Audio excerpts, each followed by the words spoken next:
Once upon a time, in a town too small to appear on most maps, there lived a farmer named Eli. The town had one road, one store, and fields that stretched farther than hope on certain days. Eli inherited his farm the same week he buried his father. The land came with a house that leaned slightly to the left, a rusted tractor that only started when it felt like it, and a silence that felt heavier than grief. People said the soil was good. They said it the way people repeat something because it used to be true. Eli believed them. Every morning before the sky softened, he stepped outside. The air at that hour felt untouched, cold, honest, unforgiving. He liked that. By the time the sun rose, he had already earned the day. Or so he thought. He planted the way his father planted. Same seeds, same spacing, same rhythm. When the rains came late, he blamed himself.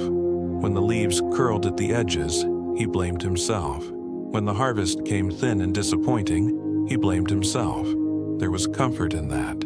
If it was his fault, he could fix it. So he worked harder, longer hours, heavier loads, hands raw and splitting at the knuckles. He measured progress and soreness. If he collapsed into bed unable to move, it meant he had done enough. Across the narrow dirt road lived another farmer named Caleb. Caleb's fields always seemed calmer.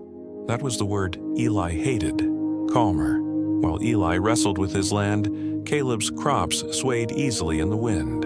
Some afternoons Eli would see him sitting on his porch, not working, just watching.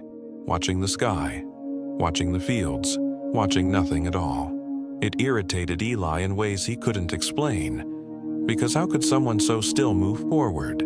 The second year under Eli's name was worse.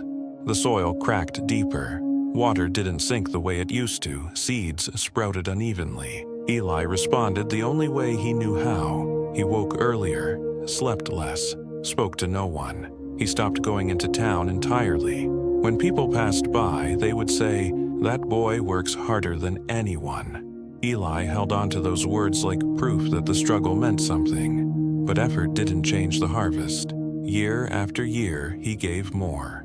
Year after year, the land gave less. One evening, near the end of a dry September, Eli stood in the middle of his field, holding a brittle stalk that crumbled in his fingers. The wind moved through empty rows with a hollow sound. Footsteps approached from across the road. Caleb didn't say hello. He just stood beside him. For a while, they both stared at the same failing crop. Finally, Caleb bent down and pressed his fingers into the dirt. "It's different," he said quietly. Eli's jaw tightened. "It's the same land." Caleb shook his head. Rain shifted. Nutrients washed away. It's been changing for years. Years. Eli felt something twist in his chest. He had never asked the land what it needed. He had only demanded that it respond to effort. That night, he didn't sleep. He walked the edges of the field under moonlight, noticing things he had been too busy to see. The hardened patches, the uneven color, the places where water pooled and evaporated uselessly. For the first time, he wasn't thinking about pushing harder. He was thinking about understanding. The next season, he did something that felt almost like betrayal. He tested the soil. He changed half his seeds. He adjusted the irrigation instead of carrying buckets until his shoulders burned.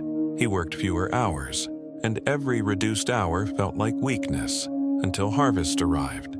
The first row he cut was heavy, not dramatic, not miraculous, just steady, alive in a way it hadn't been before. By the end of the week, his barn held more than it had in years. Eli stood at the edge of the field at sunset. The wind moved differently through healthy crops. It sounded fuller. Across the road, Caleb lifted a hand in quiet acknowledgement. Eli nodded. He didn't smile. He just stood there, boots in soil that no longer fought him.